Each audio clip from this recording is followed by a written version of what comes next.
Hello! Donc aujourd'hui, je vous propose de venir avec moi chez le coiffeur, mais attention, c'est pas juste pour couper mes cheveux, c'est pour faire un don à l'association Don Espoir Cancer, un don de cheveux. Le but de l'association, c'est de donner des perruques aux enfants malades qui malheureusement n'ont plus de cheveux, et c'est bien un don qui sera fait aux enfants, donc c'est vraiment hyper cool. Donc ça fait quand même un petit moment que je laisse pousser mes cheveux parce qu'il faut quand même une sacrée longueur pour pouvoir faire un don. Ils disent qu'en général, il faut donner environ 8 pouces, soit 20 centimètres. Ce qui fait que là, je pense ressortir avec les cheveux vraiment au niveau des épaules et du coup donner une bonne longueur. Je vais vous mettre dans la description toutes les informations de l'association, le lien si vous voulez consulter vraiment le détail des critères pour être admissible et également les adresses où envoyer vos cheveux.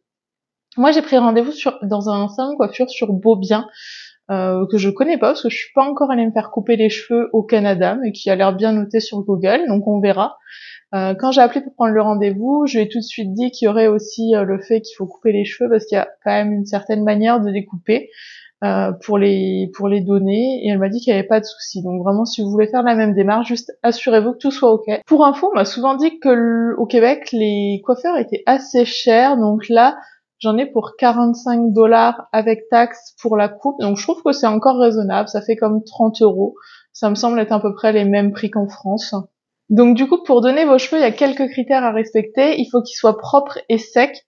Donc surtout, pas de shampoing quand vous arrivez et pas de shampoing juste avant. Peut-être laver-les la veille pour être sûr que tout soit ok. Et le coiffeur, lui, va devoir faire comme des petites couettes au niveau de l'endroit où il coupe pour bien regrouper les cheveux. Et après, vous les mettez dans un sac, donc les sacs qui ferment avec un système de zip, je vais vous les montrer. Et ensuite, vous les envoyez tout simplement par voie postale. L'association, elle se trouve à Montréal, donc elle est pas très loin. Donc pour info, les sacs Ziploc dont ils parlent, c'est ce type de sac. Alors moi, je les achète souvent à Dolorama, ça coûte vraiment rien.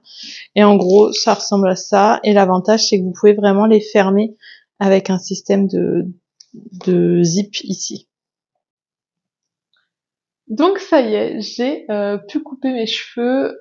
Alors, comme vous voyez, c'est quand même beaucoup plus court. Je pense que s'il n'y avait pas eu l'obligation des 20 centimètres, je les aurais peut-être fait un petit peu plus longs, mais c'est pas grave, c'est pour la bonne cause. Et donc voilà mes cheveux. Donc je suis vraiment contente. En plus, le salon, ils étaient très très sympas. Ça s'est bien passé. Donc maintenant, il n'y a plus qu'à les envoyer par voie postale et l'association fera le nécessaire avec.